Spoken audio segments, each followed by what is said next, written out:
Hello, this is Mark Grier. And for the next hour, I'll be reading from the April 23rd issue of the New York Times on the Niagara Frontier Radio Reading Service. Okay, first article. Oil prices climb as ceasefire uncertainty deepens. Oil prices continue to rise on Thursday while stocks pulled back as investors wrestled with uncertainty about the fragile ceasefire between the United States and Iran. The prospects for a lasting end in fighting are being tested as the two countries jostle to exert control over the Strait of Hormuz, the contested waterway that is a critical trading route for oil and natural gas. Oil prices are extending gains from Wednesday after the Islamic Revolutionary Guard Corps of Iran said it had seized two cargo ships near the strait. The U.S. Navy's blockade continues to prevent ships from gaining access to Iranian ports. Oil prices surge again. The price of Brent crude, the global benchmark for oil, was about $103 a barrel on Thursday, up 1.3%. It rose above $100 on Wednesday for the first time in more than a week. West Texas Intermediate crude, the U.S. benchmark, was around $94 a barrel, up more than 1%. Stocks tumbled. Futures on the S&P 500 were down 0.4% on Thursday, pointing to a decline when stocks resumed trading in the United States. Stocks in Asia, where countries import vast quantities of oil and gas, were down. Japan's stock market and Hong Kong's Hang Seng Index were down about 1%. Stocks in mainland China also fell. In Europe, stocks fell. The STOXX 600, a broad index that tracks the region's largest companies, slipped 0.2%, while the DAX in Germany edged down 0.4%. And the FTSE 100 in Britain slid to 0.6%. Gasoline prices inch higher. Gas prices rose on Thursday, declining to a national average of $4.03 a gallon, according to the AAA Motor Club. The increase has raised the cost for drivers by 35% since the war began. Gas prices don't move in lockstep with crude, usually trailing increases or drops by a few days. Diesel prices have increased even more quickly and stood at $5.47 on Thursday, up 45% since the start of the war. Okay, next article. A 60-day deadline could pressure Trump on ending the Iran war. A decades-old law allows the president to wage war without congressional approval for 60 days, then limits his options for continuing. President Trump may seek to get around it.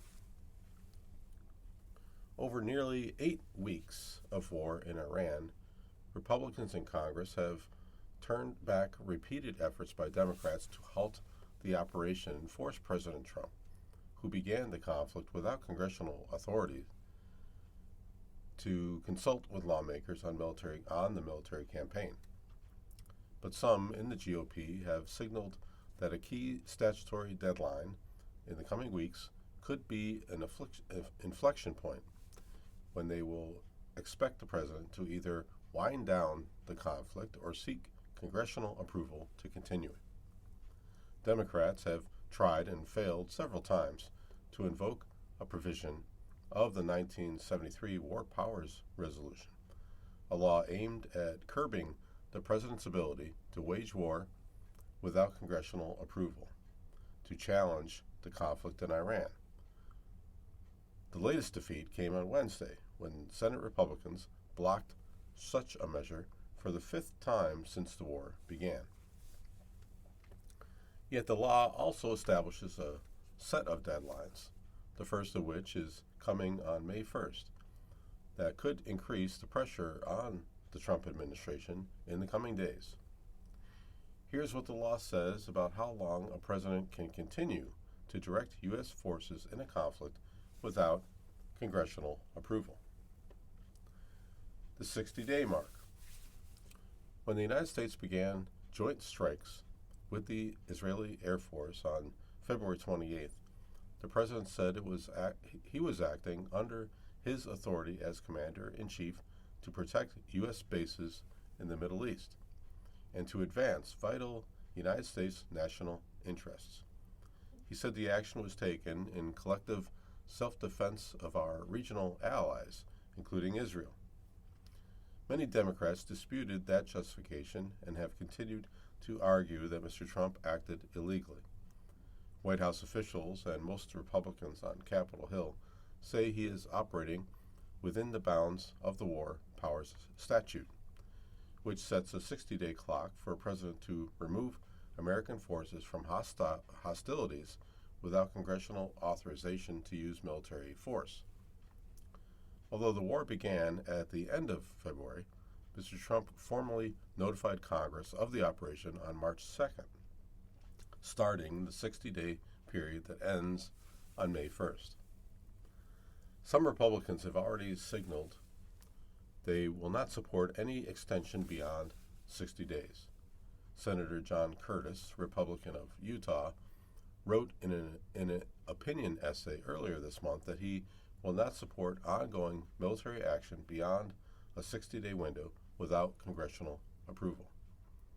Other Republicans, including Representative Brian Mast of Florida, who chairs the Foreign Affairs Committee, warned that the president could lose significant support if the conflict continues into May. Moments after Republicans just barely blocked a war powers resolution in the House last week, Mr. Mast said there could be a different vote count after 60 days, alluding to the May 1st deadline. There's also a 30-day extension. Under the statute, once the initial 60-day deadline passes, the president's options for continuing a military campaign without congressional approval become limited. At that point, Mr. Trump could effectively have three choices: seek congressional authorization to continue the campaign, begin winding down U.S. involvement, or give himself an extension. The law allows a one-time 30-day extension of the deployment if the president certifies in writing that additional time is necessary to facilitate the safe withdrawal of U.S. forces, but it does not grant authority to continue waging an offensive campaign. Then there's also Congress can authorize the war. Lawmakers also have the option at any time of granting explicit permission for Mr. Trump to continue the operation by passing an authorization for the use of military force. Such measures have become the primary way Congress approves military campaigns short of a formal declaration of war, something that has not been done since World War II. While Republicans have largely united in blocking Democrats' attempts to halt the war, it is unclear whether the same unity exists when it comes to affirmatively authorizing the conflict. Senator Lisa Murkowski, Republican of Alaska, has said she is working with a group of senators on a formal authorization for the use of military force against Iran, but has yet to introduce the resolution. Congress has not voted in favor of using military force since 2002, when lawmakers authorized it against Iraq. Ms. Murkowski was an early critic of the administration's lack of transparency around the objectives, cost, and timeline of the war, and said that her goal was an authorization vote would be to reassert congressional authority and require the administration to be held to firm parameters for the operation. So, why Trump might ignore the deadlines? Administrations led by presidents of both parties have long argued that the Constitution gives broad authority to the commander in chief, meaning that it limits the war powers law places on the president are unconstitutional. In 2011, President Barack Obama continued a military engagement in Libya beyond the 60-day mark, arguing that the law did not apply because U.S. operations do not involve sustained fighting or active exchanges of fire with hostile forces, nor do they involve U.S. ground troops. Though that prompted bipartisan backlash at the time, some lawmakers anticipate that the Trump administration could make a similar argument about Iran. During his first term, Mr. Trump similarly balked at the law in 2019 when he vetoed a bipartisan resolution both chambers had passed that sought to end American military involvement in Saudi Arabia's civil war with Yemen. He argued then that the measure was an unnecessary, dangerous attempt to weaken my constitutional authorities. Still, ignoring the deadline could pose a political problem for the GOP, which so far has given the administration broad latitude to carry out the war without congressional involvement, including any formal oversight. Many Republicans are on record having set the 60-day mark as somehow legally important, said Senator Chris Murphy of Connecticut, who has been among the Democrats offering resolutions aiming at limiting the president's ability to continue the war without congressional authorization. So I do think it will be harder for Republicans to continue to look the other way once we are out of the 60 days. Okay, moving on. Next article, again concerning the war. Iran, again, tightens its grip on shipping in the Strait of Hormuz. Traffic in the strait has all but halted as Iran renews its attacks, striking 2 vessels on Wednesday. More than 300 ships linked to Iran have passed through the strait since the war began. The number of ships passing through the Strait of Hormuz has become a barometer of how the U.S.-Israeli war on Iran is affecting the global economy. On Tuesday, after nearly 8 weeks of war, that number was 1, according to the S&P Global Market Intelligence. Then Wednesday, more ships tried and Iran attacked 2 cargo vessels in the strait. They are reminding us that the threats to attack ships are genuine, and that's enough to suppress traffic through the strait, said Rosemary Kalanick, a director at Defense Priorities, a research organization focused on foreign affairs. Ships linked to Iran have passed through the strait, ship tracking data shows. The latest attacks show that Tehran still has a stranglehold on the strait that allows it to ratchet up the pain on the global economy, even though the U.S. military has struck some 13,000 targets in Iran and set up a naval blockade against it. This strategic move gives Iran leverage in any talks with the United States to end the war. In normal times, about a fifth of the world's oil supply and a significant share of its natural gas went through the strait on ships. Would that supply stall, the price of gas, diesel, and gas used for cooking and home heating are raising around the world, piling new costs onto businesses and consumers. While the United States and Israel have said that they want to end Iran's nuclear program and depose its leaders, Tehran has made it into a war that is also about shipping. For decades, it made more economic sense to transport oil in tankers the length of 3 football fields rather than pump it through overland pipelines.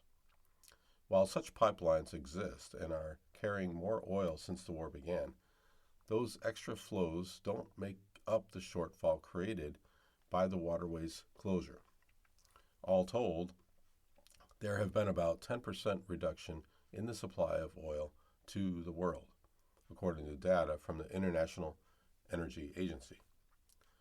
An average of around 8 ships a day had been passing through the strait before the latest attacks, down from 130 a day before the war.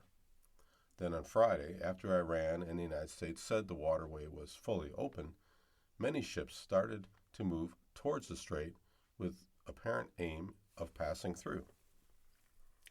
But hours later, Iran said it would have cracked down on ships entering the strait because the United States had not ended its blockade of Iranian vessels southeast of the Strait of Hormuz in the Gulf of Oman. The few hours that the strait seemed to be open, Michelle Weiss Bachmann, an analyst at Windward, maritime analysis firm, said many ships positioned for an exit. Saw that many ships were positioning for an exit. But after reports on Saturday that Iran had attacked a ship, she said, tracking software showed 33 vessels stop their attempts at passage. What I saw on Saturday morning was confidence, she said. Then, literally, before my eyes, I saw everything start to turn around. Ms. Weiss Bachmann said 12 ships, with no apparent links to Iran, had made it through. Even those vessels typically get Iran's permission to make the passage, and Iranian authorities demand that they take a route that runs close to Iran, rather than the two main lanes through the middle of the strait used before the war, which began on February 28th. There's no freedom of navigation, Ms. Weiss Bachmann said. On Wednesday, Iranian news media named the two cargo vessels targeted as the MSC Francesca and the Eponymos MSC, based in Switzerland. As the world's largest container shipping company, it did not respond to requests for comments. Teknomar Shipping, a Greek manager of the first ship, said in a statement that the vessel was attempting to pass through the strait when it was approached and fired upon by a manned gunboat. It said the crew were safe and that there were no reports of injuries or water pollution. More Iranian-linked ships had been going through the strait than those with no links, according to data from Lloyd's List Intelligence. From March 2nd through Sunday, 308 ships with Iranian links went through, or an average of 6 a day, according to Lloyd's List. They were either carrying Iranian cargo, including on an anti-Iranian sanctions list, or acting in such a way. For instance, turning off their transponders to hide their locations. That strongly suggests that they were doing business with Iran. Over the same period, 90 ships with no such links to Iran went through the strait, or an average of 3 a day, according to Lloyd's List data. To try to stop the Iranian ships, the United States set up a blockade on April 13th. One of its aims was to cut off Iran's oil exports, which were bringing in valuable revenue for its war-stricken economy. Before the blockade, Iran was exporting roughly as much oil during the war as it was before. The U.S. military has said no Iranian ships have gotten through the blockade, and it seized an Iranian tanker on Sunday attempting to do so. U.S. Central Command said on Wednesday that it had turned back 29 vessels. But Lloyd's List analysis said 7 Iranian-linked ships have passed through both the Strait of Hormuz and the blockade since April 13th. Captain Tim Watkins, a spokesman for Central Command, on Wednesday, disputed Lloyd's List analysis, and stood by its earlier statement that the blockade had not been evaded by Iranian-linked vessels. Ships with no links to Iran are free to go through the U.S. blockade, with some U.S. destroyers reportedly more than 400 miles away. Though Central Command is not providing warships to escort vessels that want to go through the Strait of Hormuz, its top officer said on Friday that it had attack helicopters in the waterway. We also have AH-64 Apaches in and around the Strait of Hormuz, providing a visible presence and deterrent as we advocate for the free flow of commerce, Admiral Brad Cooper, the head of Central Command, said. But the lack of a large U.S. naval presence in the strait shows that the Iranians still pose a threat there, some analysts say. It's not going to reassure anybody to start up shipping again through Hormuz if the U.S. Navy itself refuses to operate in Hormuz, said Ms. Kalenic, the analyst. As long as Iran keeps up its attacks, shipping companies are likely to stay away.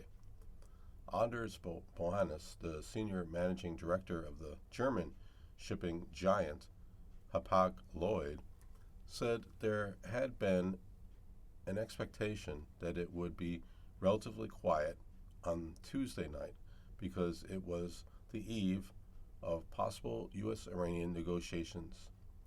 Instead, ships were attacked early Wednesday.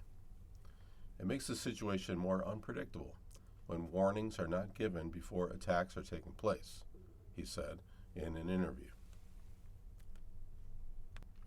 Okay, moving on. Navy Secretary is fired as infighting roils Pentagon. John Phelan is leaving the Pentagon after months of tension with Pete Hegseth and other Pentagon leaders. The turbulence comes as the Navy has been engaged in war with Iran. Navy Secretary John Phelan was fired on Wednesday after months of infighting with senior Pentagon leaders and disagreements over how to revive the Navy's struggling shipbuilding program. Mr. Phelan is leaving the Pentagon and the Trump administration effective immediately, wrote Sean Parnell, the Pentagon's chief spokesman, in a terse statement. In his role leading the Navy, Mr. Phelan had championed the Golden Fleet, a major investment in new ships including a Trump-class battleship. But Mr. Phelan's leadership was marred by feuds with senior leaders in the Pentagon, including Defense Secretary Pete Hegseth and Deputy Defense Secretary Stephen Feinberg, Pentagon and congressional officials said. Mr. Phelan is the first service secretary to leave the administration, though he is the second one to clash with the defense secretary.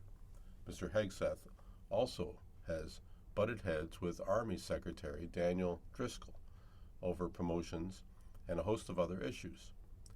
Mr. Hegseth fired the Army's Chief of Staff, General Randy George, earlier this month.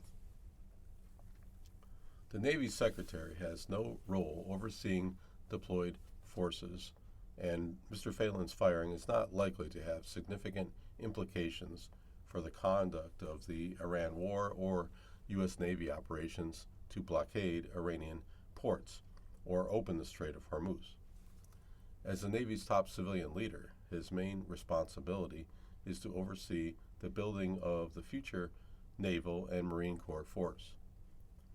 But the turbulence could make it harder for the Navy to replenish its stock of Tomahawk missiles and high-end air defense systems, which have been in heavy use in Iran.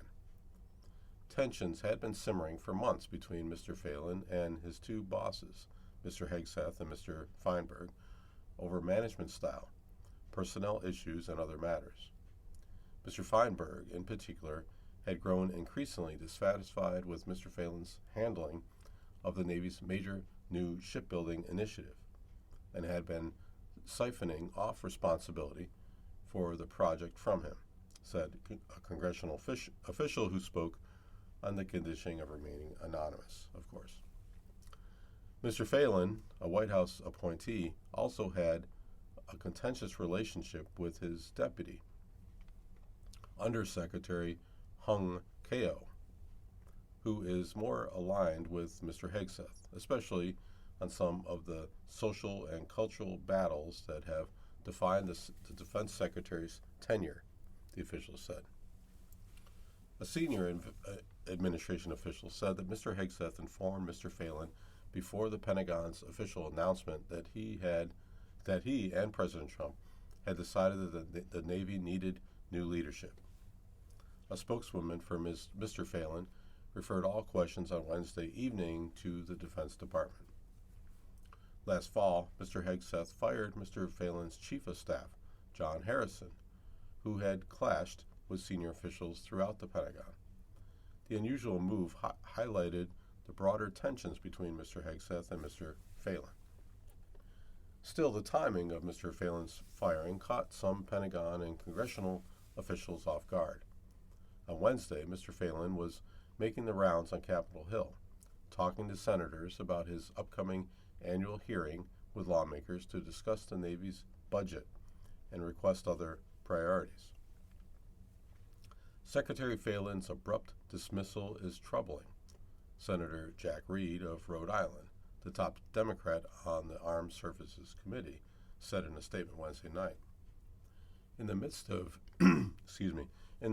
President Trump's war of choice in Iran, at a moment when our naval forces are stretched thin across multiple theaters, this kind of disruption at the top sends the wrong signal to our sailors and Marines, to our allies, and to our adversaries. Mr. Phelan also had a close relationship with Mr. Trump. In December, Mr. Phelan appeared alongside Mr. Trump at his Mar-a-Lago resort to announce the Golden Fleet, the new class of battleships bearing Mr. Trump's name. John Phelan is one of the most successful businessmen in the country, in our country, Mr. Trump said. He's been a tremendous success. Before joining the Trump administration, Mr. Phelan ran a private investment fund based in Florida. He's taken probably the largest salary cut in history, but he wanted to do it, Mr. Trump said at the December press conference. He wants to build our Navy, and you need that kind of a brain to do it properly. But Mr. Trump's effusive praise masked deeper tensions with Mr. Phelan's Pentagon bosses.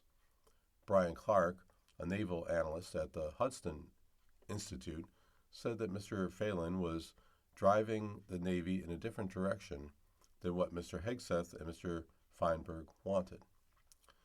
He was championing initiatives like the battleship and frigate that don't align with where the DOW leadership is taking the military, which is toward submarines, stealth aircraft, unmanned systems, and software-driven capabilities like electronic warfare and cyber, Mr. Clark said in an email, using the abbreviation for the Department of War, as the administration calls the Defense Department.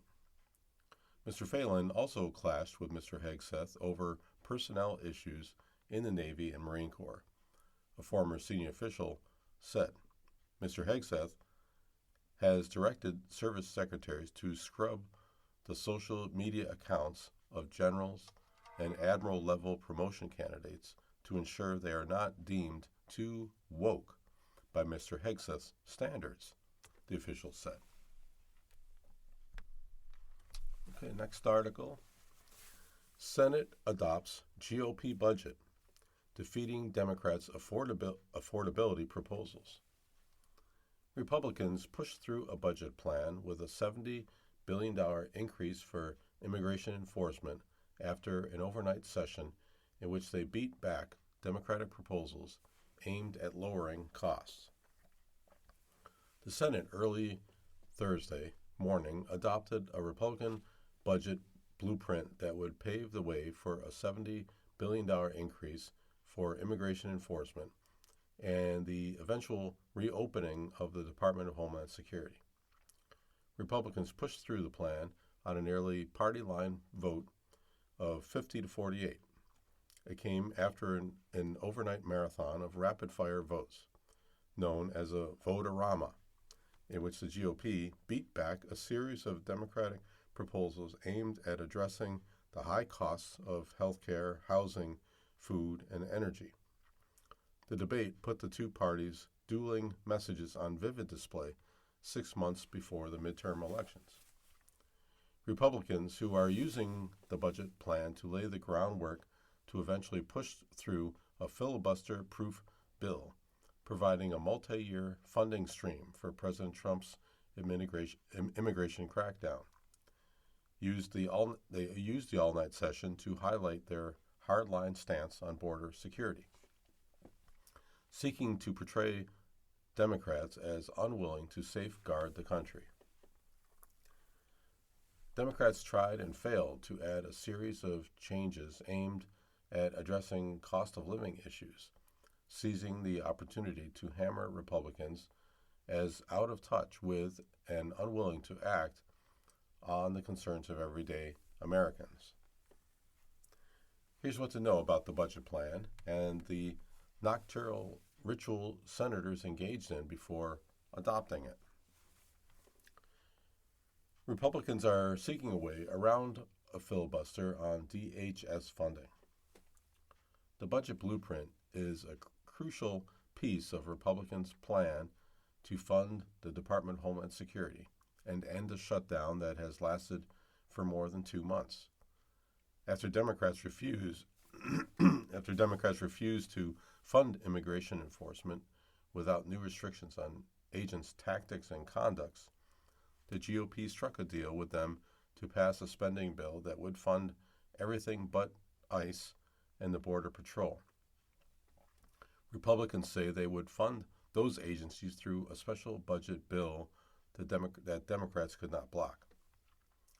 "We can fix this with Republican votes, and we will," said Senator Lindsey Graham, Republican of South Carolina, and the Budget Committee chairman. Every Democrat has opposed money for the Border Patrol and ICE at a time of great peril. In resorting to a new budget blueprint, Republicans laid the groundwork to deny Democrats a chance to stop the immigration enforcement funding, but they also submitted themselves to a vote-a-rama in which any senator can propose unlimited changes to such a measure before it is adopted. The budget measure now goes to the House, which must adopt it before lawmakers in both chambers can draft the legislation funding immigration enforcement. That bill will provide yet another opportunity for a vote-a-rama even closer to the November election. Democrats used the moment to hammer Republicans on affordability. Democrats took to the floor to criticize Republicans for supercharging funding for federal immigration enforcement rather than moving legislation that would address Americans' concerns over affordability. "This is what Republicans are fighting for," said Senator Chuck Schumer, Democrat of New York and the Democratic leader. "To maintain two unchecked rogue agencies that are dreaded in all corners of this country instead of reducing your health care costs, your housing costs, your grocery costs, and your gas costs." Democrats offered a host of amendments along those lines, all of which were defeated by Republicans. And that was the point. The proposals were meant to put the GOP in a tough political spot, showcasing their opposition to helping Americans afford high living costs. Fewer than a handful of GOP senators crossed the party lines to support them. Republicans blocked Democrats' proposals to address high living costs. The GOP thwarted an effort by Mr. Schumer to require that the budget measure lower out-of-pocket health care costs for Americans. Two Republicans who are up for re-election this year, Senators Susan Collins of Maine and Dan Sullivan of Alaska, voted with Democrats, but the proposal was still defeated. Republicans also squelched a move by Senator Ben Ray Lejeune, Democrat of New Mexico, to create a fund that would lower grocery costs and reverse cuts to food aid programs that Republicans enacted last year. Ms. Collins and Mr. Sullivan again joined Democrats. Also defeated by the GOP, a proposal by Senator John Hickenlooper, Democrat of Colorado, to address rising consumer prices brought on by Mr. Trump's tariffs and the war in Iran. One by Senator Edward Markey, Democrat of Massachusetts, to require the budget measure to address rising electricity prices, and another by Mr. Markey to create a fund to bring down housing costs. Senator John Ossoff, a Democrat who's up for who's up for re-election in Georgia, also sought to address language requiring the budget plan to address health insurance companies denying or delaying access to care, but that too was blocked by the Republicans. Republicans sought to amplify their hardline messages on immigration, voter ID, and transgender care. While Republicans had fewer proposals to change to their own budget plan, they also sought to offer measures that would underscore their aggressive stance on immigration enforcement and dare Democrats to vote against them. Mr. Graham offered an amendment to allocate funds toward a deficit-neutral reserve fund relating to the apprehension and deportation of adult immigrants convicted of rape, murder, or sexual abuse of a minor after illegally entering the United States. It passed unanimously. Senator Josh Hawley, Republican of Missouri, sought to bar Medicaid payments to Planned Parenthood, which provides abortion and other services, and criticized the organization for providing transgender care to minors. Senator John Kennedy, Republican of Louisiana, also attempted to tack on GOP voter identification bill known as the SAVE America Act.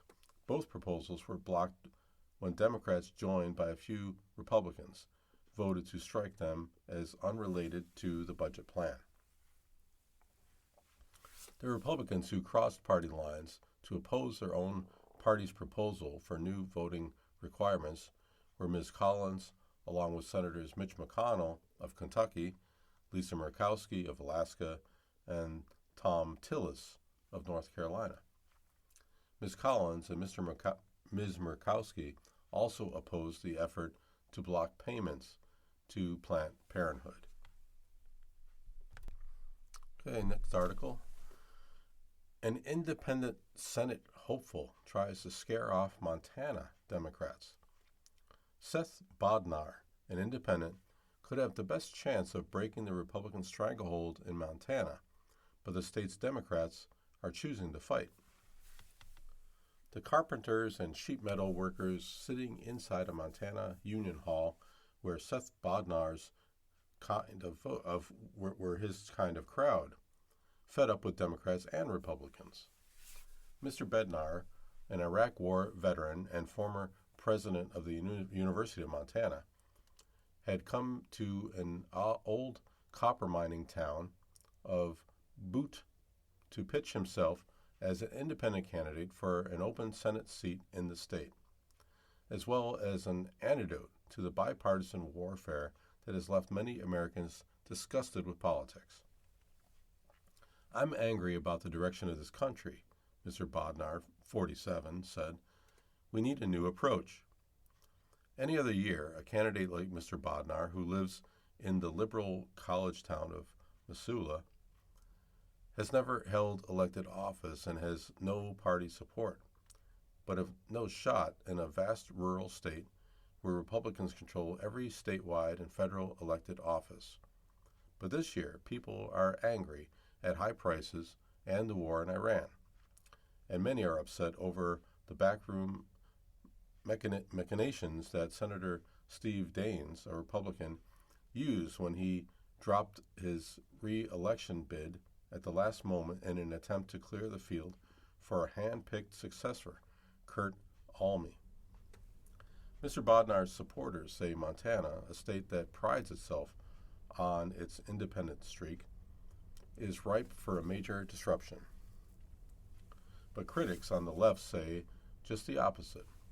Mr. Bodnar's candidacy will turn a winnable two-way Senate race into a three-way mess that will divide moderate and liberal voters and hand a victory to Mr. Alme, a former U.S. attorney for Montana, widely expected to become the Republican nominee.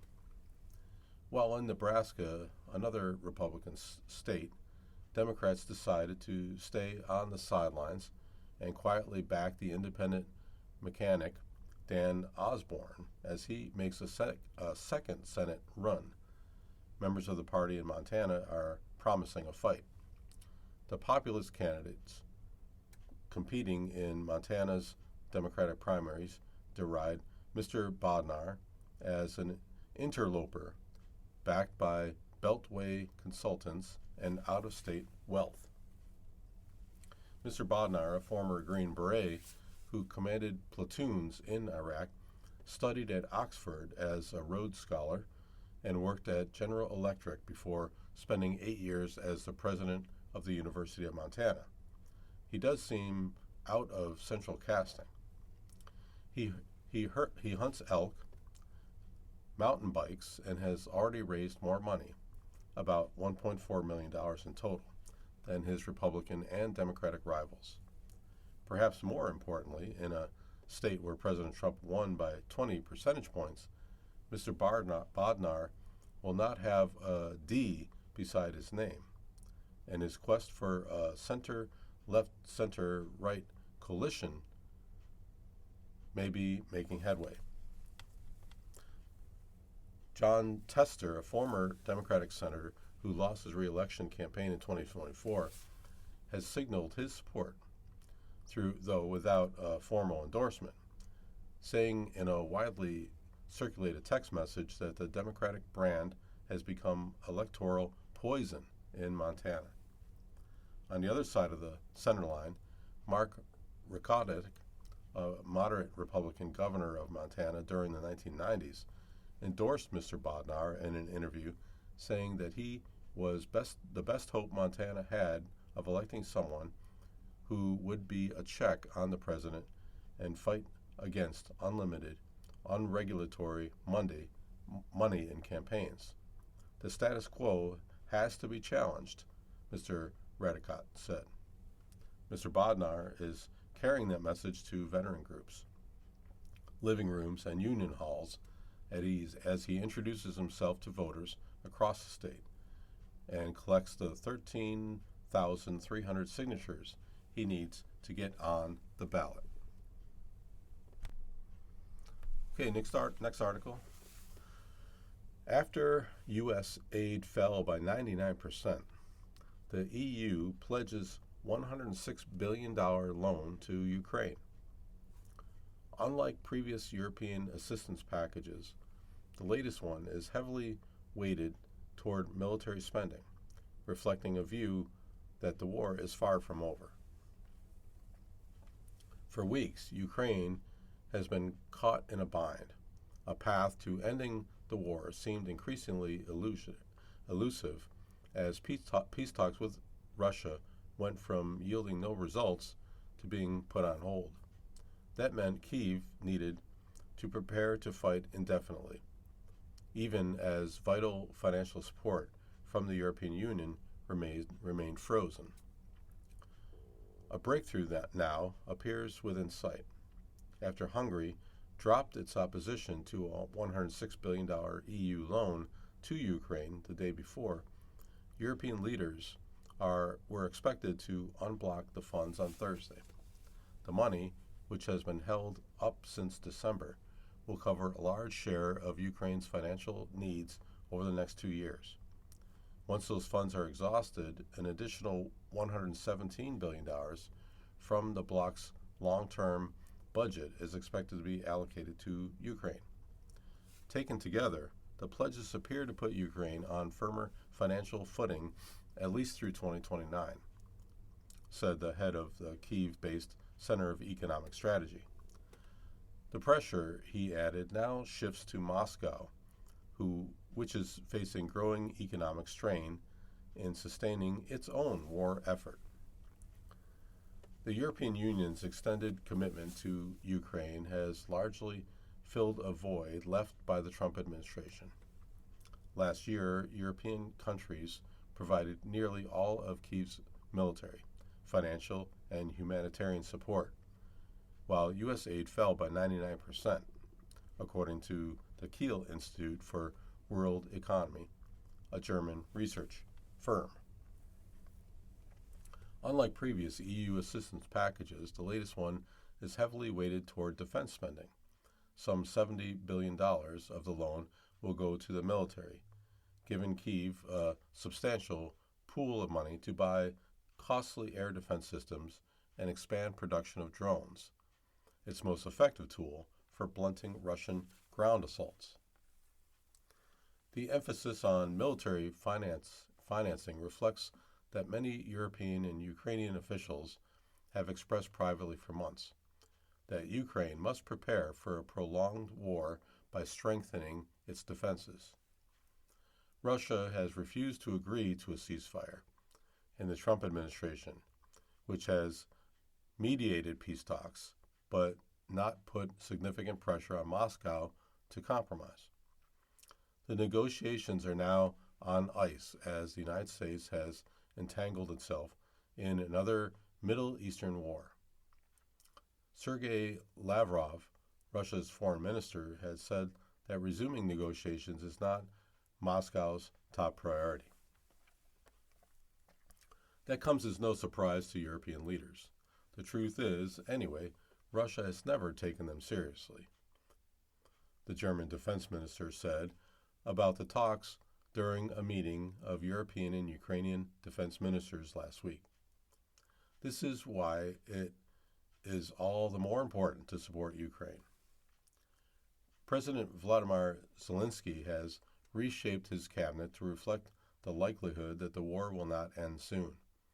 He appointed a new defense minister, who is a tech enthusiast who has embraced drones as central to pushing back Russian forces. While neither Russia nor Ukraine has any clear path to victory, Mr. Fedorov has said his mission is to take the fight futile for Moscow and compel a settlement. The president has given the Ministry of Defense a clear task. Alongside diplomacy, strengthen our defense in such a way that we forced the enemy into peace, Mr. Fedorov said in a federal statement outlining his blueprint. Excuse me. The plan includes expanding air defense capabilities to protect Ukrainian skies, maximizing Russian losses in the battlefield, and using long-range weapons to strike Russia's revenue-generating oil industry.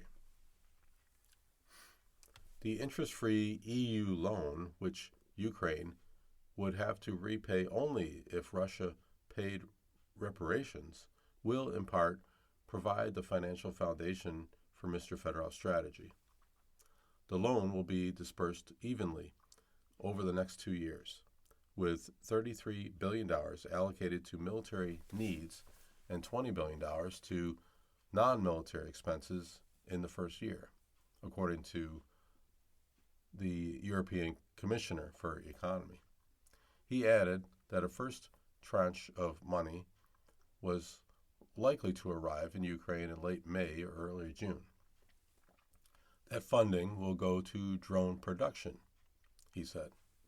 Ukraine is producing nearly 1,000 drone interceptors each day, according to Mr. Zelensky. With the money, it could double that amount and better protect its skies, he said. We need this money very much, he told CNN. It's really a question of our life. Overall, the European Union said the new loan would cover about 2/3 of Ukraine's external financing needs for military and non-military spending for the next 2 years, which the bloc estimates at $135.7 billion. The remaining one-third is expected to be covered by other institutions like the IMF. With the loan, Ukraine's spending should be covered for the coming years, according to some Ukrainian and European authorities. The reality, however, is more complicated. Kyiv's official budget projects $66 billion in military expenses this year, but the Ukrainian defense minister said earlier this year that the country would need $120 billion to successfully implement its strategy to halt Russia's assault. To bridge the gap, the ministry said it was counting on additional assistance. Mr. Fedorov has been touring Western capitals to present his plan and seek more funding. Germany agreed to a new package of military aid worth more than $4.5 billion, while Belgium and Spain each committed $1.2 billion. Okay, last article for today. Mamdani considers delaying pension fund payments to ease budget cap. With New York City facing a multi-billion-dollar deficit, Mayor Mamdani is exploring ways to delay the city's payments to municipal pension funds. Mayor Mamdani is floating a plan to delay payments into New York City's municipal pension funds, his latest effort to stave off service cuts and a property tax increase as he grapples with a multi-billion-dollar budget gap.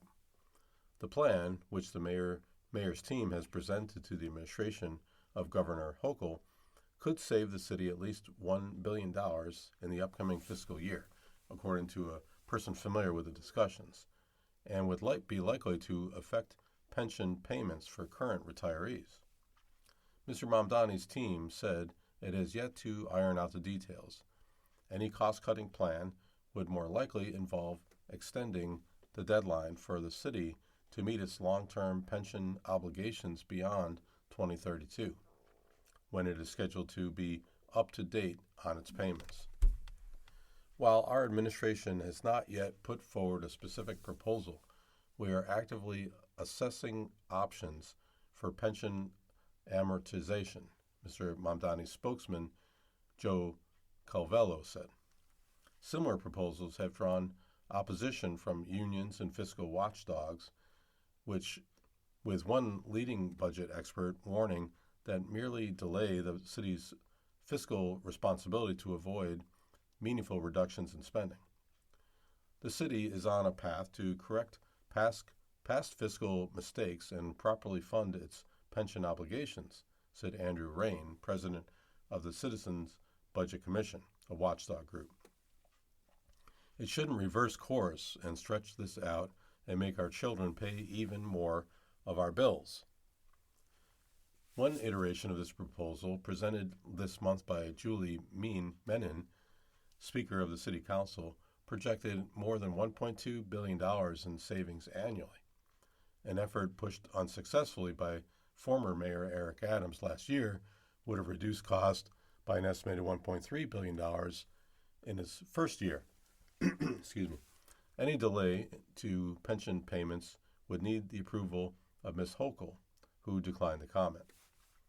Pension payments present a continuing liability for the city, which has a large unionized workforce that has historically negotiated attractive retirement packages. The city's total obligation to the 5 municipal pension systems for existing benefits through 2032 amounts to $38.9 billion, according to data from the Citizens Budget Commission. In 2013, under then-Mayor Michael Bloomberg and Governor Andrew Cuomo, the city reformed its mandated pension payments following a drop in the assumed rate of return to 7% from 8%. That reduction meant the city had to pay more money up front, creating a roughly $60 billion of unfunded mandate. To address that, the city and state leaders agreed to stretch out payments for future bills through 2032, at which point the added obligation was expected to be paid off.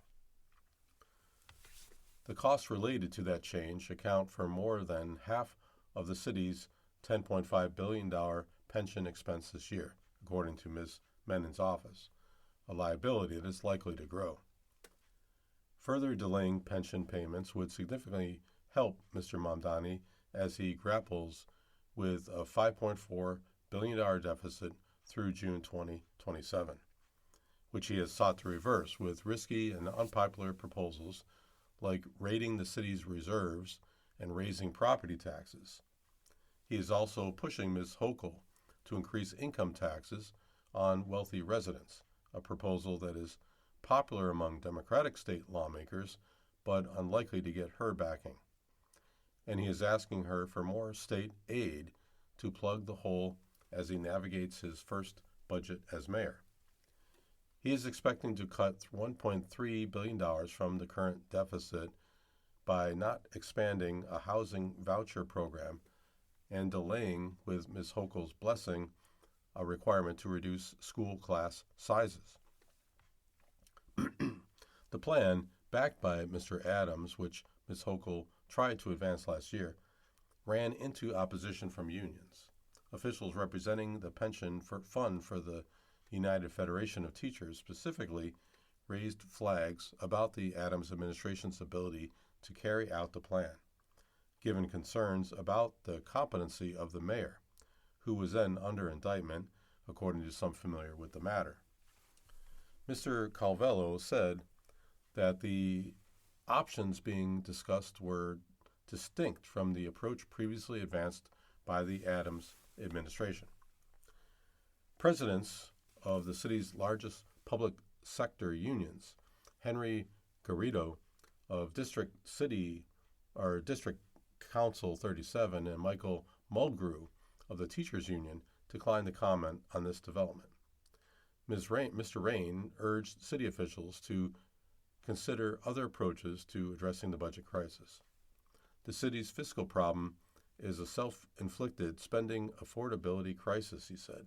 The best way to deal with that is to increase spending that works, but eliminate spending that doesn't improve New Yorkers' life. A spokesman for Ms. Menon said she would review the mayor's proposal when it reaches her desk. She is responsible for negotiating the city's $127 billion budget with the mayor before it takes effect on July 1st. Mark Levine, the city's comptroller, called Mr. Mamdani's nascent proposal a prudent step. But the once-in-a-generation short-term savings this generates must be used wisely, Mr. Levine added. But to support the civil servants who pay into the system and to strengthen the city's resilience against future fiscal and economic shock, not as a way to avoid addressing our structural budget challenges. You've been listening to a reading of articles and features from the April 23rd issue of the New York Times. Your reader today has been Mark Grier. Thank you so much for listening.